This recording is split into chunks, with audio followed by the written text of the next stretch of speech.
દાડે ના જવાય. ચમ ગળાની સોગન ના જવાય. પોલીસ ગામમાં ફરે છે ને ખેતરમાં ફરે છે, રસ્તામાં હાથમાં આવી ગયા ને તો જ્યાં અરે હો પકડી લઈ જાતી મરી જાવ છે હવે તો થઈ જાય. એટલે મારી ભાગા બીવો છે એમ કો કિલ્યા ઓવે વાસ્તા મારે ગાજર મારે હમે નહીં ખાવાનો સમજી જો લ્યા મારકી ચોક મોહણમ થઈને છેડથી ડાબડી મુઢા. આ હાથના છૂટા હોય ને તો તમારા ઘેર શું છે હાથના છૂટા છો ને હે એ હાથાનો છૂટો નહીં, જીભનો છૂટો છે અને મગજ નહીં. 50% પાવડર છે. બંધ થકે આબરૂ તો રહી છે. આબરૂની વાત ના કરી કે મારની બીક લાગે છે. ચોખ્ખું કે કી તાણી ગોમાં મારતા મારતા લઈ જાય. આખા ગામમાં વાત થઈ ગઈ છે અમે તો ફટકી ખ્યાગાને તો ઓછો માર્યો છે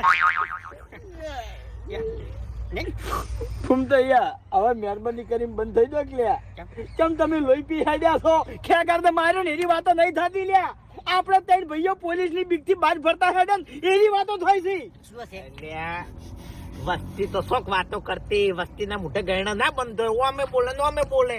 આપણું લેવલ આપણે કઈ રીતે હાચવવું એ આપણે જોવાનું છે. લેવલ તારું લેવલ અને તમારું લેવલ છે કોઈ હે આ લેવલ કહેવાય અને આ લેવલ કે નહીં કહેવાય કે ગામ વચ્ચે ઉભા રહો અને એક આકોટો કરો અને 500 માણસ ભેગું થઈ જાય એને લેવલ કહેવાય લ્યા. અને કાકાની સોગન ખાઈને કહું છું હેડો મારા હંગાત જો આકોટો કરું અને 500 માણસ ભેગું ના થાય તો મારું નામે હરી નહીં લ્યા ઓને લેવલ કહેવાય.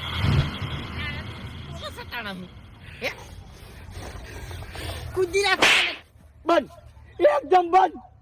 મારી આજ તમે મને મારવા હેણ જ રાખો છો હવે હું કહું છું તમારે કોઈ બોલવું નહીં કે મારે તમારું કોઈ વાપરવું નહીં.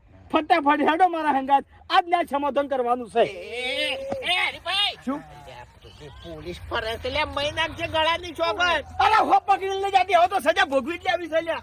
અમે તમારાથી કંટાળી ગયો છું હવે હું આ ડાબડી